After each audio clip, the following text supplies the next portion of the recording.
राम मंदिर चढ़ावा चोरी मामले में एसआईटी की जांच आगे बढ़ी, कई खुलासे हुए, लेकिन अभी भी कड़ियों को जोड़ा जा रहा है। गिरफ्तार हुए 8 लोगों से भी पूछताछ हो रही है। कई जगहों पर जाकर एसआईटी ने तलाशी भी ली है, छापेमारी भी की है और पूछताछ भी कर रही है। कई पदाधिकारियों के इस्तीफे हो चुके हैं, लेकिन इनमें सबसे महत्वपूर्ण नाम है और वो है चंपत राय का। चंपत राय को लेकर कई सारी बातें सामने आई हैं। कुछ का ये कहना है कि चंपत राय को ये पूरी जानकारी थी, उनको इस बात की पूरी खबर थी, उन्होंने होने दिया इसलिए हुआ। तो कई पहलू हैं खैर इसके, लेकिन फिलहाल हम आपको ये बताते हैं कि वो चंपत राय जिनके दामन पर कभी एक दाग नहीं था, जिन्होंने हमेशा ईमानदारी को लेकर जिनकी मिसालें दी जाती थी, अब ऐसे समय में उनके लिए राह कितनी आसान होने वाली है या फिर कितनी मुश्किल डगर होगी, ये ज्योतिष की दृष्टि से हम जानेंगे। और डॉक्टर अरविंद त्रिपाठी हमारे साथ हैं, वो हमें बताएंगे कि क्या कह रहे हैं उनके सितारे चंपत राय के और आने वाला समय उनके लिए कैसा होने वाला है। जी देखिए पयोधी, हम आइए ज्योतिष के आईने में देखते हैं कि जो चंपत राय जी हैं इनका भविष्य क्या है और ज्योतिषीय दृष्टिकोण से इनके साथ क्या होने वाला है और ये कितने अपने को सेफ बचा पाएंगे या इनके ऊपर कलंक लगेगा, इसके बारे में आइए हम विस्तार से बात करते हैं।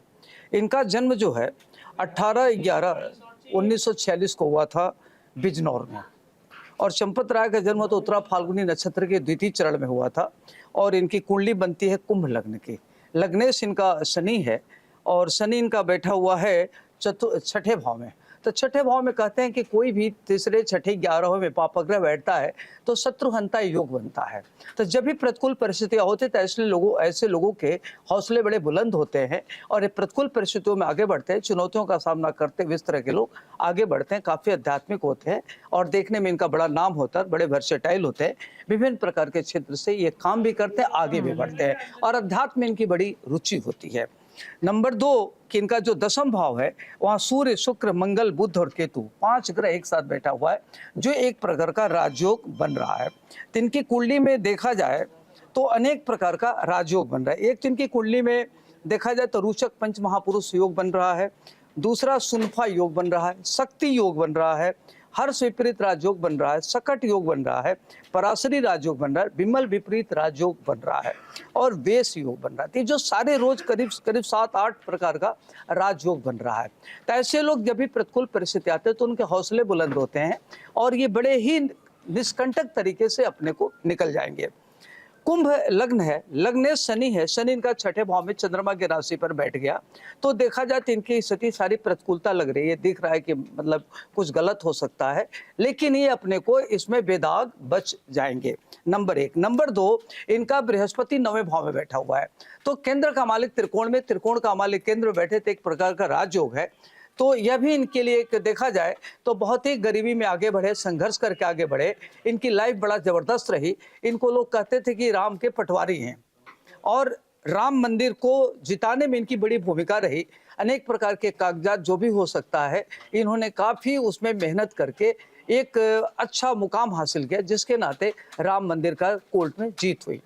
और देखा जाए तो इससे इनका एक बड़ा राजयोग भी था और इनका जन्म 18/11/46 को हुआ, फिर 16/8/60 से मंगल की दशा रही, फिर इनका 60 से लेकर 67 तक राहु की दशा रही। जो पढ़ाई लिखाई की, इन्होंने पूरा पीएचडी किया, प्रोफेसर रहे, इसके बाद छोड़ करके फिर ये संघ में आ गए और राजनीति में आ गए। इनकी बहुत बड़ी भूमिका रही।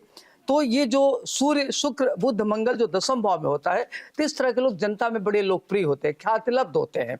तो देखिए इतनी प्रतिकूलता होने के बावजूद भी कभी लोग इनके बारे में गलत नहीं कह पा रहे, क्योंकि इस तरह के लोग बड़े दिल मन के अच्छे होते हैं, साफ होते हैं, सरल होते हैं, सहज होते हैं।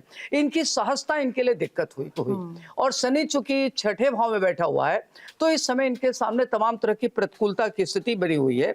अभी इनका बुध में सूर्य चल रहा है जो 3/1/24 से लेकर के 3 नवंबर 26 तक है। तभी जो ये कालखंड चल रहा है इसमें ये बेदाग साबित होंगे और इनको किसी प्रकार की कोई दिक्कत नहीं आ पाएगी। केवल इनकी इग्नोरेंस, इनकी न ध्यान देने के नाते इनको हुई है, चूंकि इनके पास जिम्मेदारी थी, जिम्मेदारी का इनको निर्वाह करना चाहिए था, इनके संज्ञान में था। अगर ये चाहते तो समय लेकर के पहले इस पर कार्य कर लिए होते तो ये स्थिति इनकी नहीं आती। तो इसके पीछे इनका शनि जो छठे भाव में बैठा है, शनि ने इनके साथ शत्रुता का व्यवहार किया। जी। तो अब इनकी जो स्थितियां चल रही है वो इनके लिए लगता है बुध में, शुक्र में बुध, इनके खिलाफ तमाम दिक्कतें तो आएगी, लेकिन ये निष्कंटक बेदाग रूप से बच जाएंगे। इनके पर किसी तरह का आंच नहीं आएगा, लेकिन राम मंदिर की जिम्मेदारी इनको भविष्य में नहीं मिलेगी। एक जाते जाते इनके लाइफ में एक बड़ा सा धब्बा लग गया जो शनि छठे भाव में कराता है। और अभी देखा जाए तो बुध शुक्र, बुध है, फिर बुध शुक्र आपका केतु आ जाएगा। तो इस समय इनकी ये काफी छवि को इनको बचाने में बहुत टाइम लगेगा, इनको दिक्कतें आएगी। तो देखा जाए तो उत्तरार्ध इनका बुध शुक्र के नाते काफी गड़बड़ हो गया। और इनका बुध शुक्र सूर्य, सूर्य इनका मार्केश भी है, तो मृत्यु तो नहीं, तो मृत्यु तुल्य कष्ट होता है। तो इनको अपने हेल्थ पर ध्यान रखना चाहिए, अपने बीपी शुगर पर ध्यान रखना चाहिए, नसों की प्रॉब्लम पर ध्यान देना चाहिए, ताकि हेल्थ इनकी डिटोरेट ना हो। तो मिला जुला के नेट सेल में अगर हम देखें तो इनको ये साफ साफ राम मंदिर पर जो इनका आरोप लगा हुआ है उसमें बसते नजर आ रहे हैं। एक किसी तरह से इनके ऊपर किसी प्रकार का जो एक इलीगलिटी है वो नहीं दिख रहा है। बच जाएंगे, मतलब बच जाएंगे जी। पूछताछ भी इनसे कई बार हुई है, लेकिन अब जो बैठक होने जा रही है जिसमें ट्रस्ट को लेकर नई तरह से चीजें होंगी, जिस बैठक में मंथन किया जाएगा कि इनका इस्तीफा स्वीकार किया जाए या ना किया जाए, तो यहाँ से ये तय होगा कि फिर उनके लिए डगर कैसी होगी। तो क्या लगता है आपको? देखिए पयोधी, अभी जो इनका बुध में शुक्र में केतु आ जाएगा, अभी तो इनका सितंबर तक बुध शुक्र बुध है। तभी देखा जाए तो राजनीतिक रूप से जो इनकी जिम्मेदारी है इनसे इनको हटना पड़ेगा, ये इनको बड़ी कीमत चुकानी पड़ेगी। ये है कि इनके ऊपर किसी प्रकार का इलीगल केस तो नहीं होगा, साफ साफ बच जाएंगे, लेकिन आगे राम मंदिर में इनका चुनाव मुझे कठिनाइयों में दिख रहा है और अपनी इनको इमेज बनाने में बड़ी मुश्किलों का सामना करना पड़ेगा। जो इन्होंने एक प्रकार का इतना बड़ा काम किया था, जो इतनी इनकी बड़ी प्रतिष्ठा थी समाज में, देश में, विदेश में, इनकी एक बहुत बड़ी प्रतिष्ठा थी, एक छोटी सी इग्नोरेंस के नाते इनके ऊपर एक धब्बा लग गया, जिसके जिम्मेदार नहीं है, केवल इनकी इग्नोरेंस के नाते ये हुआ है। लेकिन ग्रहों की स्थिति में इनका बचाव होते हुए दिख रहा है। तो अभी आपको ये लगता है कि आने वाले समय में कोई भूमिका इनकी नहीं रहेगी, मंदिर के प्रबंधन में भी इनकी कोई भूमिका नहीं होगी, ट्रस्ट में कोई भूमिका नहीं होगी? मुझे लगता है कि इनकी कोई भूमिका नहीं होगी, भूमिका से अलग हटेंगे और अभी इनका इस तरीके से देखा जाए तो ये न्यूट्रल। एक सवाल ये भी, आखिरी सवाल अरविंद जी, क्या इनकी कोई जवाबदेही तय होगी आगे चल के? देखिए जवाबदेही वगैरह कोई तय नहीं होगी, क्योंकि ये निष्कंटक है, इनके ऊपर किसी प्रकार का इन्होंने कोई काम गलत किया नहीं है, केवल इन्होंने इग्नोर किया, इसका इनके ऊपर ये बदनामी हो गई। इतना बड़े इन्होंने काम किया, एक पूरी लाइफ इन्होंने त्याग किया, संघर्ष पर बीता, साधुओं की तरह से रहे, तो लास्ट में देखा जाए तो हमें नहीं लगता कि इनके पर इसका कोई बहुत ज्यादा प्रभाव पड़ेगा, इससे बच जाएंगे। लेकिन इनको कोई नई जिम्मेदारी मिलने में संदेह दिख रहा है, कोई नई जिम्मेदारी नहीं मिलेगी। और उनके इस पड़ाव में आगे भी कोई जिम्मेदारी अभी अब मुश्किल है, अब इनको अपने हेल्थ को लेकर के बहुत ध्यान रखना है कि हेल्थ पर कोई दिक्कत ना आए। बहुत बहुत धन्यवाद आपका अरविंद जी, थैंक यू।